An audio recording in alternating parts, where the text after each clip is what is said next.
City beat news में आप सभी दर्शकों का स्वागत है। बरेली कस्बा की हनुमान गली के पास की ड्रीम सिटी कॉलोनी पर तहसीलदार निकिता तिवारी ने कुर्की की बड़ी कार्रवाई की है।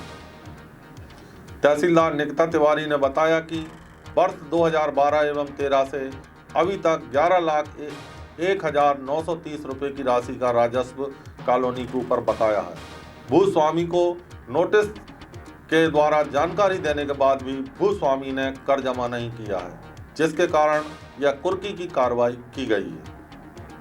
वहीं तहसीलदार ने बरेली कस्बा के कॉलोनाइजर्स, मैरिज गार्डन, वेयरहाउस संचालक सभी को सचेत किया है कि जिनका राजस्व कर बकाया है वह अपना कर जमा करें, अन्यथा नियम अनुसार संपत्ति कुर्की की कार्रवाई की जाएगी। आज हमारे द्वारा कस्बा बरेली स्थित भूमि खसरा नंबर 3/2/1 रकबा 6.11 हेक्टेयर जो भूमि स्वामी पंकज मालू आत्मा पूरनचंद मालू एवं एक अन्य के नाम पर दर्ज है। इस भूमि पर वर्ष 2012-13 से लेकर के 21-22 तक 10 वर्ष का भूभाटक एवं उपकर की राशि बकाया है। जो भूभाटक होता है वह इनके ऊपर है 7,34,620 और उपकर की राशि है 3,67,310।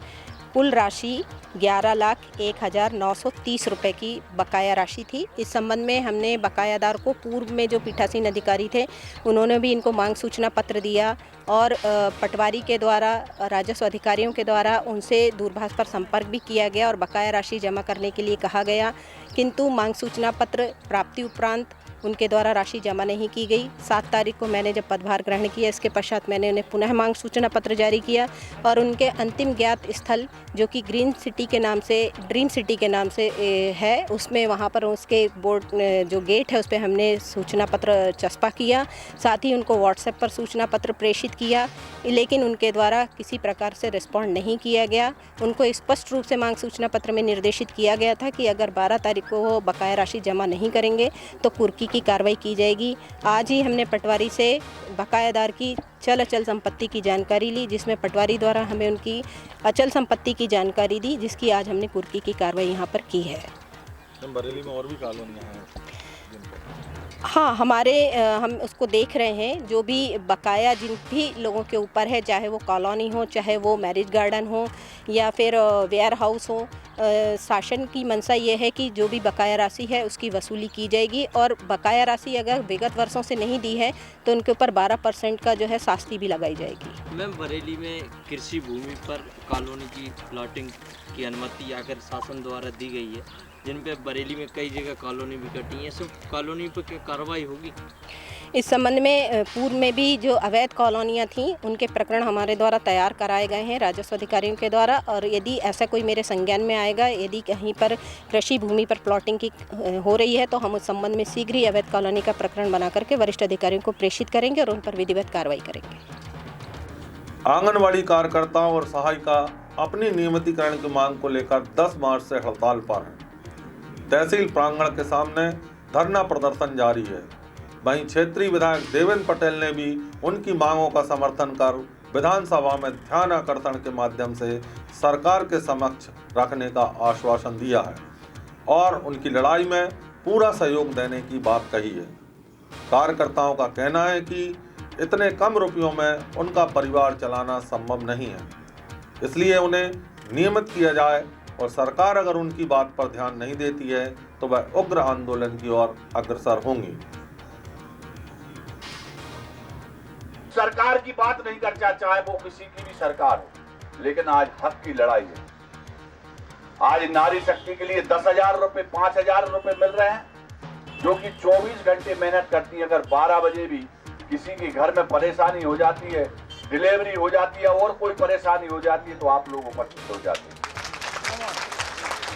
निश्चित है, मैं चूंकि यहाँ का आपका प्रतिनिधि हूं, आपने चुना है, आपके बीच में मेरा खड़ा रहना, आपके साथ में रहना मेरा सबसे प्रथम कर्तव्य बनता है। प्रतिनिधि बनाया है तो आपकी समस्याओं को लेकर मैं आपकी आवाज में पूरी कोशिश करूंगा। कि आज प्रश्नकाल तो उसका समय बीत गया है। इत्तेफाक से आज हमारे इसी प्रदर्शन के दौरान मध्य प्रदेश की विधानसभा भी चल रही है और चूंकि उस विधानसभा का मैं विधायक हूं, एक सदस्य हूं, तो मैं पूरी कोशिश करूंगा। प्रश्नकाल तो समाप्त हो गया है, लेकिन ध्यान आकर्षण के माध्यम से मैं सरकार को इसको अवगत कराएं। उनके बाद बहुत बड़ा काम होता है। आज कोरोना के समय के काल में आज नारी शक्ति जो आंगनबाड़ी सहायिका कार्यकर्ता हैं, उन्होंने अपनी जान जोखिम में डालकर उसने जनता की सेवा की है, लोगों को बीच में रही हैं, हमेशा हर घर में हर जगह ताकत के साथ वो खड़ी रही हैं। तो निश्चित है कि अगर वो जितनी मेहनत कर रही हैं उनका पारितोषिक उनके लिए मिलना चाहिए। उनका जितनी मेहनत उनकी है, आज बहुत छोटी सी बात है, 5,000 रुपये में कैसे जीवन चलेगा, कैसे घर चलेगा, लेकिन जो मेहनत करती हैं वो हैं उनका पारितोषिक उन्हें मिले और उन्हें शासकीय घोषित किए जाए, जिससे सरकार की नींद खुलना चाहिए, शासकीय घोषित हो। मेरी तरफ से भी मैं माननीय कमलनाथ जी, हमारी पूरी प्रदेश के पूर्व मुख्यमंत्री माननीय कमलनाथ जी अध्यक्ष जो वो आप महिला कार्यकर्ताओं और सब नारी शक्ति के साथ खड़े हुए हैं। हम इसकी विधानसभा में भी आवाज़ उठाएंगे।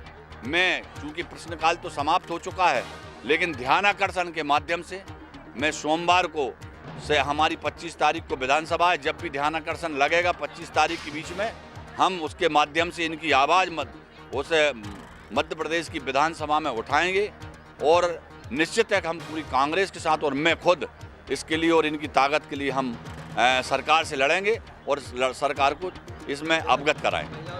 हम सब नारी शक्ति, नारी शक्ति, नारी शक्ति, अभी करो, अर्जेंट करो। संगठन में किस पद पर हैं और क्या चाहते हैं? जी, मेरा नाम श्रीमती लक्ष्मी राजपूत है और मैं जिला अध्यक्ष के पद पर हूँ। क्या चाहती हैं? सर, मैं तो बस यही चाहती हूँ शासन प्रशासन से कि हमको शासकीय कर्मचारी घोषित किया जाए। सरकार, सरकार, होश में आकर, नाम बताओ। धरने पर बैठी हैं, क्या जी, चाहती हैं शासन? हम कुछ नहीं चाहते, बस इतना ही चाहते हैं कि वो हमको शासकीय घोषित कर दें, क्योंकि हम 25-26 साल से बहुत परेशान हैं और इस महंगाई के युग में 10,000 रुपये में क्या होता है। वो भाई भाई की बात करते हैं। मध्य प्रदेश की बहनों का मैं भाई हूँ, क्योंकि हर बहन अपने भाई से ही बड़ी आदमी होती है, लेकिन आज तक हमें तो यही पता नहीं चला कि वो सुभद्रा के भाई हैं या फिर देवकी के भाई हैं।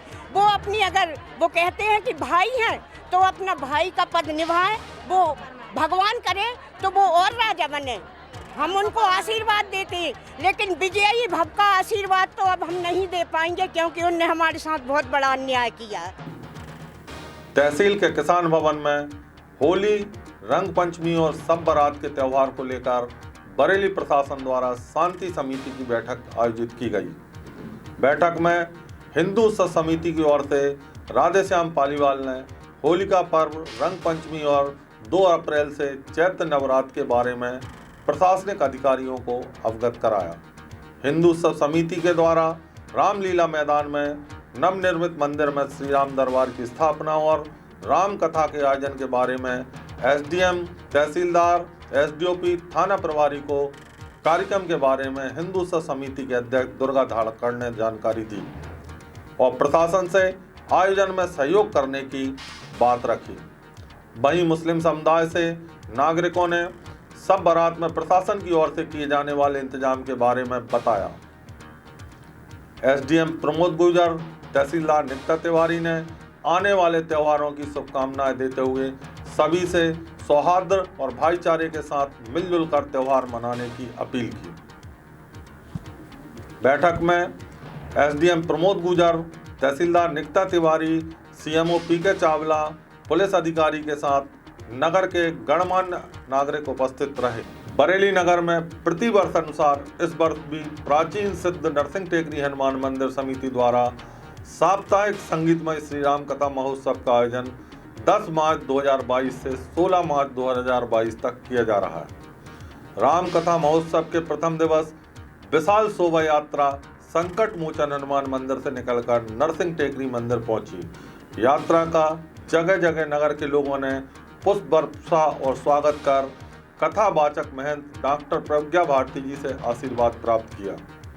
नरसिंह टेकरी पर कथा का समय दोपहर 2 बजे से 5 बजे तक का रखा गया है।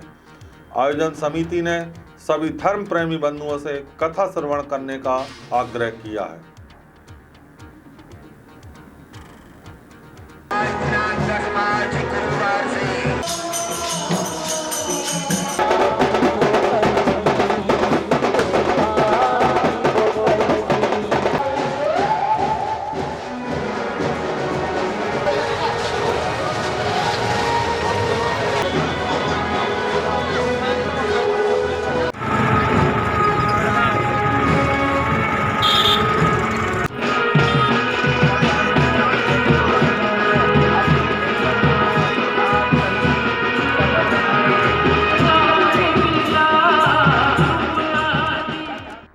बरेली निवासी आंसी और शिवी पारिक यूक्रेन से सकुशल बरेली अपने घर वापस लौटी। युद्ध के बीच खार्किव शहर में दोनों बहनें फंसी हुई थी। जब वह अपने घर आई तब एडिशनल एसपी अमृत मीणा, थाना प्रभारी जगदीश सिंह सिद्धू ने छात्राओं के घर जाकर उनका स्वागत कर हालचाल जाना। आंसी और शिवी पारिक ने प्रधानमंत्री मोदी और मुख्यमंत्री शिवराज सिंह चौहान को धन्यवाद दिया। मैं पारिक जी के परिवार को बधाई देना चाहूँगा और दोनों बेटियों का अभिनंदन करना चाहूँगा कि जो सकुशल हमारे नगर में आ चुकी हैं।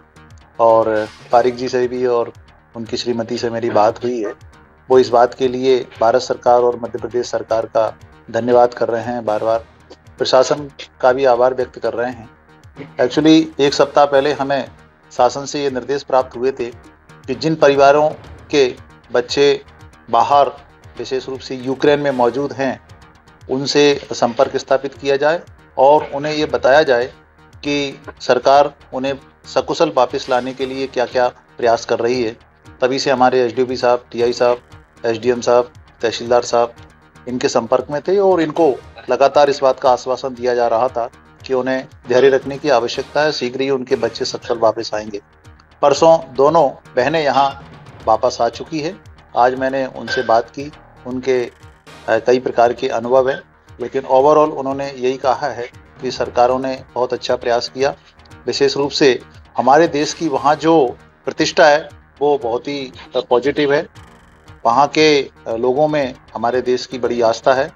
जब भी को मूवमेंट में कोई असुविधा होती थी तो ये हमारे देश का फ्लैग लेके मूवमेंट करते थे और वहाँ के नागरिक, यहाँ तक कि वहाँ के सैनिक भी केवल हमारे देश का तिरंगा देखकर और सम्मान का भाव रखते थे और इन्हें किसी भी प्रकार से जो है टोका टाकी नहीं करते थे। ये इस बात का परिचायक है कि हमारे देश की प्रतिष्ठा, हमारे देश का सम्मान आज देश से बाहर पूरे विश्व में मौजूद है। मैं एक बार फिर पारिक जी के परिवार को बधाई देता हूँ और दोनों बेटियों का सुखद भविष्य की कामना करता हूँ। रायसेन कोतवाली पुलिस को बड़ी सफलता हाथ लगी है। एक महिला सहित 8 चोरों को गिरफ्तार कर 9 चोरियां डिटेक्ट की गई हैं तथा 8 लाख के सोने के आभूषण सहित 2 कार जब्त की हैं। आरोपियों में से एक इरफान के खिलाफ 71 मामले दर्ज हैं। सभी आरोपी विदिशा और भोपाल जिले के हैं।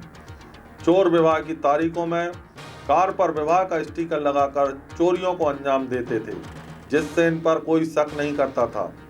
आरोपी सूने घरों की रेकी कर चोरी करते थे। आरोपी आपराधिक प्रवृत्ति के हैं तथा इनके विरुद्ध भोपाल और विदिशा में दर्जनों मुकदमे दर्ज हैं। पुलिस ने इन्हें न्यायालय में पेश किया है।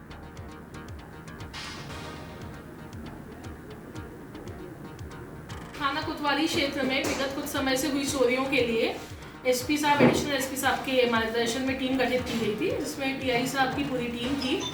तो इसमें कुछ लोगों के बारे में पता चला टेक्निकल एविडेंसेस के आधार पर और मुखबिरी के आधार पर। तो ये लोग आते थे, इन्होंने 2 गाड़ियों का यूज़ किया है इसमें पूरी वारदातों में, और आकर ये अच्छे सूटेड बूटेड रहते थे जिससे कि कोई भी इन्हें ये समझे कि ये शादी में आ रहे हैं। और शादी के स्टिकर्स भी गाड़ी के आगे और पीछे लगाए रखते थे और जगह जगह जाकर और ये रैकी कर लेते थे कि कौन से घरों में ताला लगा हुआ है, और जिन भी घरों में ताला लगा हुआ है फिर रात में 12 से 4 के बीच में ये वहाँ पे ताला तोड़कर नकबजनी की वारदात को अंजाम देते थे। कितने आरोपियों और क्या क्या माल बरामद हुआ? कुल 8 आरोपी हैं, जिसमें से 6 आरोपी तो वह हैं जो घटना में आते थे और 2 आरोपी वह हैं जो माल बेचते थे या माल लेते थे। कहाँ से इन्होंने माल बेचना कबूल किया? भोपाल में ही ये 8 आरोपी भोपाल के ही हैं, जिसमें लेने वाला भी भोपाल का है और बेचने वाले भी भोपाल के। क्या क्या बरामद हुए हैं? इसमें सोने चांदी के जो भी जेवरात हैं वो बरामद हुए हैं और घटना में प्रयुक्त दोनों वाहन भी बरामद हुए। आभूषण लगभग कितनी कीमत के होंगे? 7.5-8 लाख रुपए। मैम कुल कितनी चोरियों का पर्दाफाश हुआ जो शहर में हुई थी? 8 चोरी कोतवाली की ट्रेस हुई है और 1 सलामतपुर की ट्रेस हुई है। अभी माननीय न्यायालय में हम इन्हें पेश करेंगे और पुलिस रिमांड लेंगे। आगे और भी उम्मीद है कि और भी चोरी खुलासा